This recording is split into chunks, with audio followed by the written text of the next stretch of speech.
السلام عليكم ورحمة الله تعالى وبركاته. اللهم صل وسلم وبارك على حبيبنا محمد صلى الله عليه وسلم.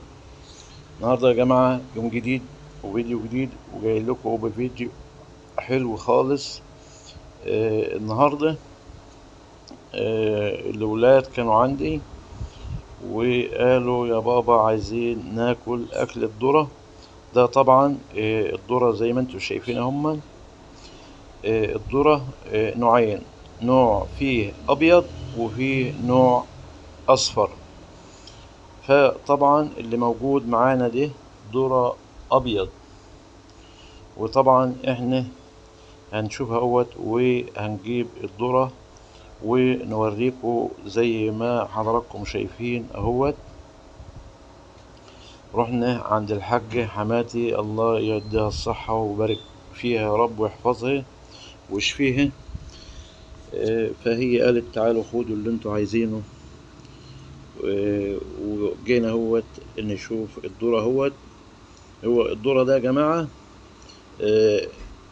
انا شفته، والذرة حمص يعني بقى حمصان زيادة عن اللزوم. كان المفروض كنا احنا جبنه قبل اسبوع او 10 ايام، لان اهو زي ما انتم شايفين الذرة بقى حامص او يابس، فبيبقى طبعا قاسي على السنان او الطواحين زي ما معظم الناس بتقول. فاحنا هنحاول نجيب ذرة يكون يعني طري شوية، ما يكونش استوى قوي، عشان دي بتشوى في النار على الفحم او على الحطب او على الغاز زي ما انتوا هتشوفوا كده في الفيديو. فطبعا احنا بنوريكم بنجيب اهوت من الشجر. الله اكبر ولا حول ولا قوة الا بالله العلي العظيم. فطبعا كان الأذان بيأذن وفصلت. وطبعا اللهم رب هذه الدعوة التامة والصلاة القائمة آيات سيدنا محمد الوسيلة والفضيلة وابعثه الله المقام المحمود الذي وعدته إنك لا تخلف الميعاد. وطبعا هنحاول نجيب لكم أو نجيب لنا ذرة يكون ما يكونش يابس قوي، عشان ده احنا هنشويه في على الغاز، فرن الغاز. فاحنا بننقي ونشوف زي ما انتم شايفين كده. ده ذرة بلدي يا جماعة. طبعا بيقعد الذرة البلدي في الارض حوالي من 3 شهور ونص ل4 شهور على حسب جودة الارض. وطبعا لو انتوا عايزين اشرح لكم ازاي، طبعا انا راجل فلاح زي ما انتوا عارفين. بس ده ايه يعني ما يهمش المتابعين بتوعنا. فلو انتوا عايزين الكلام ده اقدر اعمل لكم فيديوهات كده. وبعدين بالفعل انا عندي فيديوهات برضو موجودة كده في اول ما عملت القناة، تقدروا تخشوا عليها وتشوفوها وفيها حاجات حلوة كتير تقدروا تستفادوا منها وهتفيدونا برضو في نفس الوقت. وبنشكر اخواتنا في جميع انحاء الوطن العربي الكبير اللي دعمنا وحب لنا الخير، واحنا حاسين بالحب بتاعكم في الكومنتات بتاعتكم والله، واحنا بنبادلكم نفس الحب ونفس الشعور. وطبعا مفيش ذرة على الوش كده في اول الارض كده. فاحنا هنخش جوه شوية، بس هنفصل الكاميرا عشان مش هنعرف نصور يعني. فهنحاول بقدر الامكان نجيب شوية ذرة ايه يكونوا طراي شوية، ما يكونوش يابسين يعني، ما يكونوش استووا قوي يعني. فاهوت هنخش جوه ونبدأ نجيب شوية كده، وبعدين نجيبهم قدام منكم وهنوريكم ازاي هنعمل فيهم ايه. اهي يعني ذرة بلدي، ويبقى طبعا بعد ما يتشوى بيبقى طعمه جميل وحلو كده يعني. يعني ايه لزوم القعدة كده والسهرة كده. فقلنا نجيب شوية ونشارككم، تشاركونا كده الأجواء الحلوة ديت، والريف المصري يا جماعة جميل، وإحنا مستنيين منكم كتير. تدعمونا، واللي ما اشتركش يشترك وفعل زر الجرس عشان يوصلوا كل جديد مننا، وهيفيدنا وهيستفاد برضه. ده طبعا احنا بنقول للناس اللي هي حابة لنا الخير ودعمانا وظهرنا على طول. اما اللي مش حابب لنا الخير بقى الله يهديه يا رب، ويهديه لنفسه الاول قبل ما يهديه للناس. فاحنا جبنا شوية اهوت وبدأنا نقشرهم اهوت بالطريقة اللي انتوا شايفينها ديت. نقشر ده طبعا الذرة اهوت قدام منكم، فهنبدأ نقشره بالطريقة ديت عشان ناخده ونشويه في النار اهو.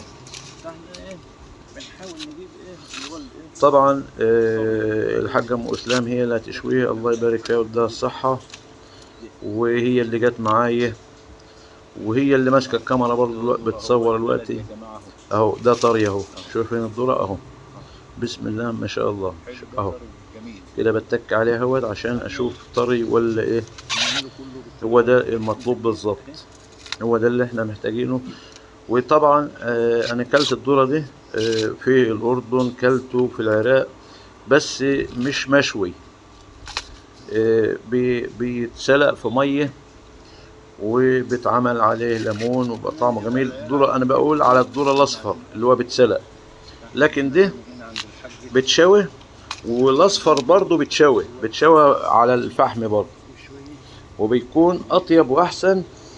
ويا جماعة انا عايز الناس اللي هي ما كلتوش مشوي تجربوا كده وتشوفوا مشوي، وتشوفوا الطريقة ديت لما بتشوي بيكون طعمه جميل. طب انت هتقولي هتشوي ازاي؟ هتشوفي اهوت كل بيت النهارده فيه فرن غاز، فانت هتشوفي اهوت. تابع الفيديو كويس وشوفيه ونفذي الطريقة ديت، هتلاقي طعمه مختلف خالص وطعمه جميل جدا وهيعجبك. وجربي الطريقة ديت في شوي الفرن. انا بقول للناس اللي هي في الدول العربية اللي انا عارف ان هم بيحبوه مسلوق، فجرب الطريقة ديت اللي هي الشوي ديت هتعجبك، وهتشويها على طول، او هتحب الطريقة دي ان شاء الله هتحبها على طول، وهتكون حلوة ومفيدة وسهلة خالص، وما فيش فيها اي صعوبية ولا حاجة، يعني ما فيش فيها اي مشاكل ولا فيها اي حاجة.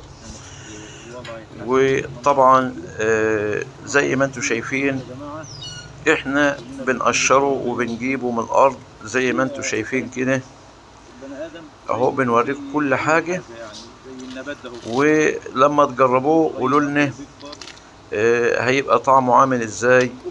واللي عنده اي ملاحظات يا جماعة احنا بنقرأ الكومنتات اللي انتوا بتكتبوها كلها وبنرد على معظمها، يعني اذا كان انا برد او ام اسلام بترد برضه. فطبعا احنا لنا الشرف ان احنا اتعرفنا على الناس الجمال الحلوين دولت المحترمين اللي حابين لنا الخير ودعمنا وفضوا واقفين في ظهرنا، واحنا حاسين بالحب بتاعكم ده والله، ومقدرين الحب بتاعكم ده. وزي ما انتم شايفين احنا بنقشره بالطريقة اللي انتم شايفينها ديت، وهنمسكه كله نقشره كده بنفس الطريقة. وهنخش بقى على ايه، على مرحلة ان احنا نشويه في الفرن بتاع الغاز.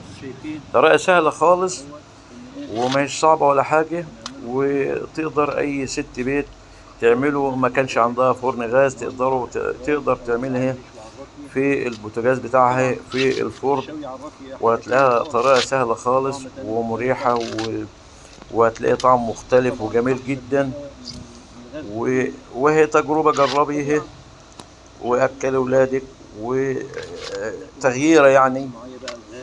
شوفي الطريقه انهي اللي مناسبه لك واحلى طبعا. فانت مش ما انتش خسرانه حاجه يعني. وان ما ظبطش معاكي ارجعي لطريقتك الاولانيه اللي انت متعوده عليها، وهنكمل الفيديو معاكم. واحنا بنولع اهو يا جماعه على الغاز اهو بنشويه في فرن غاز عادي اهو. طبعا جماعه اخواتنا في الدول العربيه ما بيشوهوش بالطريقه اللي احنا بنشويه بيها دي.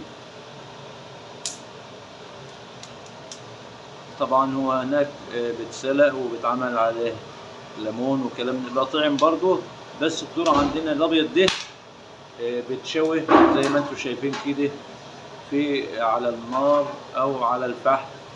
الاحسن يبقى على الفحم، بس طبعا العالم عادي بيستسهلوا الوقت وكله بقى على الغاز وعلى كده اهو. بتشوي بالطريقه اللي انتم شايفينها ديت اهو الله جميل. ريحه بقى وطعم بقى يا جماعه ما اقولكوش بقى حاجه يعني بسم الله ما شاء الله.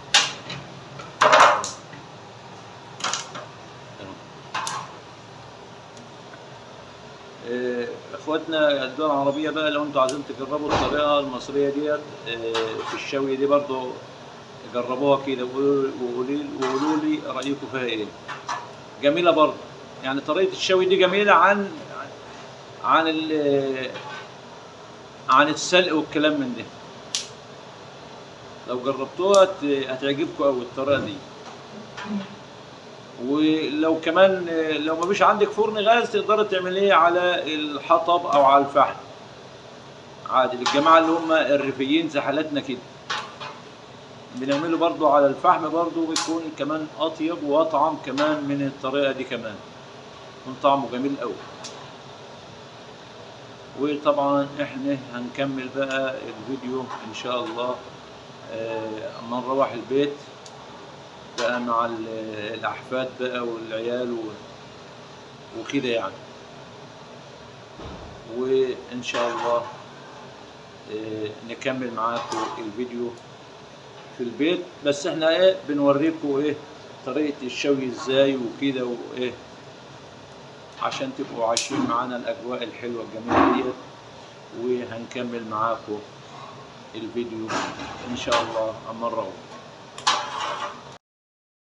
طبعا يا جماعة الوقت بعد ما جينا الذرة يا جدعان وجبنا الذرة وقلناه ووريناكم ازاي بيتقلى ازاي ووريناكم. فاحنا جينا البت سوسو اهي. طب اعملي للمتابعين بتوعنا يا سوسو. باي باي. اعملي المتابعين بتوعنا باي يا سوسو. اعملي يلا المتابعين بتوعنا الجمال يلا. اعملي باي يا سوسو. اعملي باي سوسو. باي باي يا ابني. اعملي يلا باي للمتابعين يا حبيبتي يلا. هي عايزة تاخد الدورية منك يا زين.